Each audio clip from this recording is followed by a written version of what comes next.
birthday to you. Happy birthday to you. Happy birthday, happy birthday.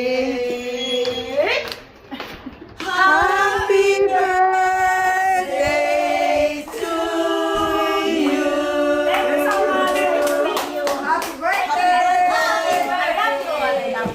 At dahil birthday ni Ate Belen ay dinalhan niya kami ng merienda sa opisina. At syempre nakapila ulit kami dahil feeding program na naman para sa mga matatanda. At huwag niyo nga po palang kalilimutang panoorin ang ad sa dulo. At please like, comment, and share na rin po.